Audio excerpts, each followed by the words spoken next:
नमस्कार. श्री स्वामी समर्थ. जय जय स्वामी समर्थ. सर्वांना आजचा दिवस शुभ असो. सर्वांना शुभ गुरुवार. आणि आजचा गुरुवार तुमच्या सर्वांना सुखात, आनंदात आणि स्वामींच्या स्मरणात जावो एवढीच स्वामींचरणी प्रार्थना करून आपण आज व्हिडिओ बनवूया. आजच्या व्हिडिओमध्ये आपण देवपूजेविषयी सविस्तर माहिती पाहणार आहोत.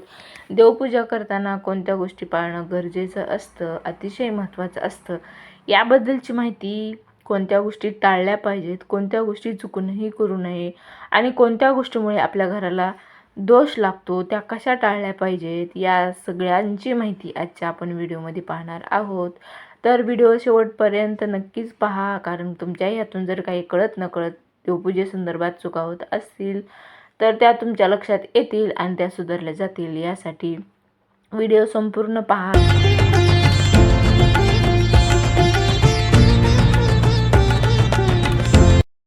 तर आपण सगळेच दररोज देवपूजा करतो. देवपूजा केल्यामुळे आपल्या घरामध्ये पॉझिटिव्ह एनर्जीचा संचार होतो आणि आपल्या घरामध्ये सकारात्मकता येते. आपलं मन प्रसन्न, मन शांत आणि घर एकदम पॉझिटिव्ह एनर्जीने भरभरून आणि एकदम प्रसन्न राहते. त्यामुळे आपल्याला दररोज देवपूजा करायची असते. सगळेजण दररोज देवपूजा करतात आणि देवपूजा करूनही सगळ्यांच्याच मनोकामना, सगळ्यांचीच पूजा देवापर्यंत पोचते असं नाही. काही वेळा काय होतं, दररोज देवपूजा करूनही काही जणांच्या बाबतीत निराशा, दुःख, संकट या गोष्टींचा सामना करावा लागतो. खूप देवधर्म करूनही त्यांच्या पदरी निराशा असते आणि या सर्व गोष्टींची कारणं म्हणजेच आपण जी देवांची पूजा करतो त्या पूजा करताना आपल्या हातून कळत नकळत काही गोष्टी चुकतात आणि त्या चुका आपल्याला माहिती नसतात. त्यामुळे आपण दररोजच त्या पद्धतीने करत असतो आणि त्यामुळे ही आपली केलेली देवपूजा वाया जाते. नियमधर्म न पाळल्यामुळे आपली पूजा फलित होत नाही. आता पूजा फलित झालीच नाही तर त्याचा काहीही प्रभाव आपल्या घरामध्ये येणार नाही. त्यामुळे अशा कोणत्या गोष्टी आहेत की ज्यामुळे आपली पूजा निष्फळ होते, कोणते नियम आहेत जे पाळायला पाहिजेत, कोणत्या गोष्टी आहेत त्या टाळायला पाहिजेत, या संदर्भात माहिती आपण घेऊयात. तर सगळ्यात महत्त्वाची गोष्ट म्हणजे आपलं देवघर. आपल्या देवघराची दिशा आहे ती चुकूनही दक्षिणोत्तर नसावी. कारण दक्षिणोत्तर जर देवघर असेल तर देवाची दिशा जरी आपण उत्तर दिशेला ठेवली तरी आपलं तोंड पूजा करताना दक्षिण दिशेला होतं. त्यामुळे ही चुकीची दिशा आहे. देवघर नेहमी पूर्व पश्चिम असावं. सगळ्यात उत्तम दिशा म्हणजेच ईशान्य कोपऱ्यात देवघर असावं. आपल्या घरातील वास्तूतील ईशान्य बाजूला आपलं देवघर असलं पाहिजे. ते जर शक्य नसेल तर ते पूर्व पश्चिम असावं. ईशान्य दिशाच का महत्त्वाची, तर ईशान्य, ईश म्हणजे ईश्वर आणि ईशान्य ही दिशा ईश्वराची दिशा मानली जाते. त्या ठिकाणी देवघर असल्यावर आपल्या घरामध्ये अत्यंत प्रगती होते, भरभराट होते, सुख समृद्धी लाभते आणि प्रत्येक कामामध्ये यश असतं. ज्या घरी ईशान्य कोपऱ्यामध्ये देवघर असेल त्या घरी आपण पाहायचं की त्या घरची परिस्थिती अतिशय उत्तम आणि भरभराटीची अष्टऐश्वर्य त्या घरी नांदत असते. आपल्या सर्वांनाच ईशान्य दिशेमध्ये देवघर असणं शक्य होतच नाही. नाहीतर आपण पूर्व पश्चिम दिशेमध्ये देवघर ठेवावं, हे सगळ्यात उत्तम आहे. तर पूजा करताना प्रथम गणेशाची पूजा करणं सगळ्यात महत्त्वाचं आहे. गणेशाला आद्य देवता मानलं आहे. त्यामुळे देवतांना पूजा करताना गणेशाची प्रथम पूजा करावी. गणेशाच्या पूजेमध्ये तुळशीचा वापर कधीही करू नये. गणेशाला लाल फूल वाहावं. अशी गणेशाची पूजा केल्यानंतरच आपल्याला बाकीच्या देवतांची पूजा करायची असते. देवतांना स्नान घालायचं असतं, दररोज स्नान घातलं पाहिजे.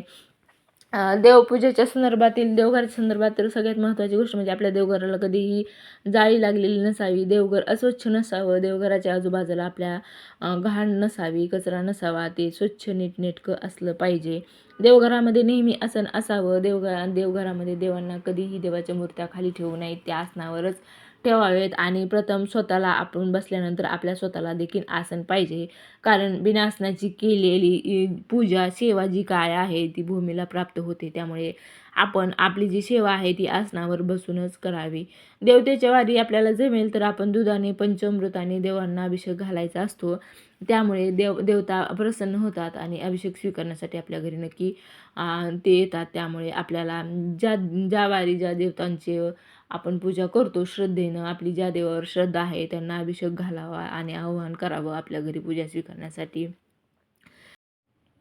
देवतांची पूजा करण्या अगोदर आपल्या घरामध्ये दीप प्रज्वलित होणं गरजेचं असतं, कारण आपण जी पूजा करतो ती अग्निदेवता आपली पूजा देवापर्यंत पोहोचवण्याचं काम करतं. त्यामुळे सुरुवातीला अग्निदेवतेची पूजा करावी आणि मगच सर्व विधीला सुरुवात करावी. देवपूजा करताना देवपूजेच्या अगोदर अंघोळीच्या अगोदर जर आपण तुळशीपत्र तोडले किंवा फुलं तोडली आणि ती देवाला वाहिले तर त्याचा देखील दोष लागतो.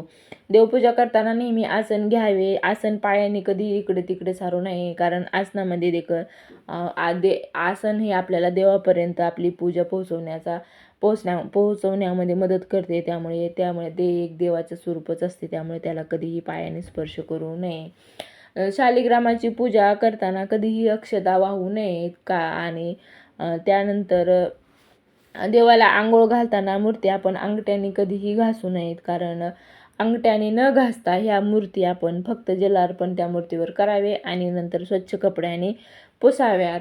देवाला दररोज तुपाचा दिवा लावावा, त्यामुळे आपल्या घरी माता लक्ष्मी स्थिर राहण्यास मदत होती. देवाची पूजा नेहमी खाली बसून आसनावर बसूनच करावी.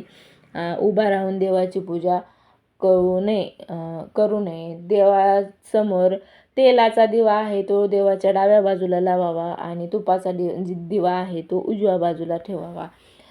देवाला हाताने कधीही घासू नये. देवाला एकदम देवांच्या मूर्ती ठेवताना देवाच्या मूर्ती एकदम एकमेकाला लागून चिटकून ठेवू नये.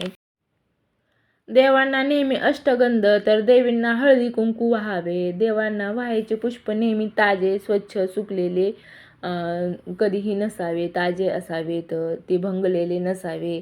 देवाऱ्यात एकाच देवाच्या 3 मूर्ती कधीही असू नयेत. मूर्ती जर खराब झालेल्या, खंडलेल्या, भंगलेल्या असतील तर त्या पाण्यात विसर्जित कराव्यात. देवींना केवळ हळदी कुंकूच वाहावे. देवींना अष्टगंध लावू नये. त्यानंतर देवांना नेहमी अष्टगंध लावावा. महादेवाच्या पिंडीवर हळदी कुंकू कधी वाहू नये. त्या पिंडीवर भस्म किंवा विभूती किंवा अष्टगंध हेच लावावे. श्री गणेशाला पूजा करताना तुळशी कधीही अर्पण करू नये व शिवपिंडीवर चाफ्याचं फूल अर्पण करू नये. तुळशीची पाने महादेवांना पण वाहू नयेत आणि सूर्यदेवांना बेलपत्र कधीच वाहू नये. तुळशी रविवारी कधीही तोडू नये किंवा तुळशीला जलार्पणही करू नये रविवारी, कारण रविवारी तुळशीचं निर्जला व्रत असतं. महादेवाच्या पिंडीवर 2 बेल कधीच वाहू नये. ती वाहताना 1, 3, 5, 7, 11 या संख्येतच वाहावीत. देवांना नैवेद्य दाखवताना नैवेद्य हा नेहमी देवाच्या समोर किंवा देवांच्या डाव्या बाजूला असावा, उजव्या बाजूला तो ठेवू नये. नैवेद्य ठेवताना त्यामध्ये एखादं तुळशीचं पान असावं. नैवेद्य ठेवताना खाली गोलाकार पाण्याचा चौक करून त्यावर नैवेद्य ठेवावं व वर त्यानंतर एकदा पाण्याने गोलाकार फिरून घ्यावं आणि देवाला समर्पयामी असं म्हणावं. देवपूजा करताना तुपाच्या दिव्याने तेलाचा दिवा कधीच लावू नये. देवाचे निर्माल्य हे खराब ठिकाणी कधीच टाकून देऊ नये. देवासमोर ठेवलेला नैवेद्यही तो खराब ठिकाणी टाकून देऊ नये. तो नैवेद्य शक्य झाल्यास गाईला चारावा किंवा गाईला चारणं शक्य नसेल तर तो आपल्या घरातील कुंडीतील मातीमध्ये टाकावा. जर हेही जमत नसेल तर सगळ्यात सोपा मार्ग म्हणजे आपण देवाला नैवेद्य दुसऱ्या दिवशी नैवेद्य काढल्यानंतर तो कधीही फेकू नये. नैवेद्य नेहमी जमलं तर गाईला चारावा. गाईला चारणंही शक्य नसेल तर तो आपल्या कुंडीतील मातीमध्ये पुरावा किंवा मग नैवेद्य एकत्रित साठवून एकाच वेळी आपण कुंडीमध्ये टाकावेत. हेही शक्य नसेल तर आपण नैवेद्य दाखवताना देवाला एका ताटामध्येच दाखवावा, जेणेकरून तेच ताट आपण जेवण करताना स्वतः घेऊन खाऊ शकू. अशा प्रकारे देवांना नैवेद्य दाखवल्यानंतर तो वायाही जाणार नाही आणि आपल्याला तो कुठे टाकायचा हा देखील प्रश्न पडणार नाही.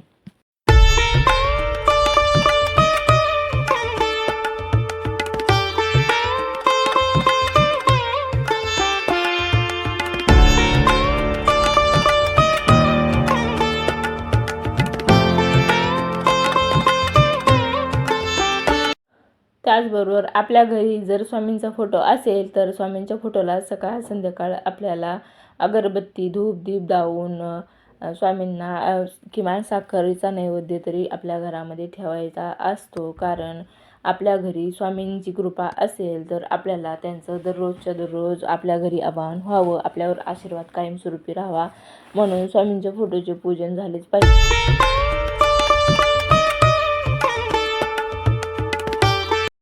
त्याचबरोबर अजून एक महत्त्वाचा नियम म्हणजे काही ठिकाणी आपल्या घरातील मंदिराला, आपल्या देवाऱ्याला कळस असतो. तो कळस असणं अत्यंत चुकीचं आहे, कारण घरामध्ये कळस ठेवता येत नाही. जर घरामध्ये कळस असेल तर त्याचा निगेटिव्ह प्रभाव आपल्या घरामध्ये पडू शकतो, कारण कळसामध्ये खूप जास्त मोठ्या प्रमाणात एनर्जी साठवलेली असते.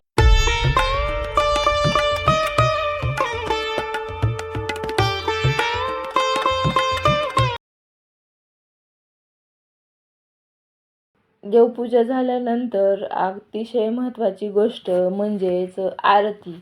देवपूजेमध्ये आपण देवाला आवाहन करत असतो, त्यांची प्रार्थना करत असतो, त्यांनी यावं, आपल्याला आशीर्वाद द्यावं आणि आपण आपली प्रार्थना देवाने ऐकून आपल्या घरी देवाचं जर प्रस्थान झालं तर किमान त्यांचं आपल्याकडून स्वागत व्हावं, आणि हे स्वागत म्हणजेच आरती असते.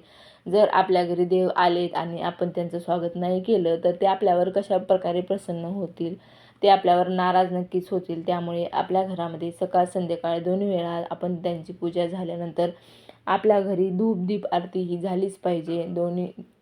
सकाळ संध्याकाळी 2 वेळेला नैवेद्य आणि आरती आपल्या घरात झाली तर आपले परमेश्वर, आपले इष्ट आपल्यावर कायम प्रसन्न राहतील आणि आपल्या मनोकामना सर्व पूर्ण होतील. आपल्या घरामध्ये सुख शांती वैभव ऐश्वर्य कायम नांदेल, यात काही शंकाच राहणार नाही. तर अशा प्रकारचे देवपूजेचे नियम आहेत ते अत्यंत महत्त्वाचे आहेत. आपण दररोजच्या जीवनामध्ये आपण असे जे नियम आहेत ते पाळले तर नक्कीच आपल्या हातून कुठलेही चुका होणार नाहीत आणि कोणतेही दोष आहेत ती आपल्या घराला आपल्याला लागणार नाहीत, आणि आपले देव आहेत, आपले इष्ट आहेत ते आपल्यावर कायम प्रसन्न राहतील. या गोष्टी आपण पाळल्या पाहिजेत. तर अशा गोष्टी आहेत त्या आपण नक्कीच पाळाव्यात आणि आपण देवांच्या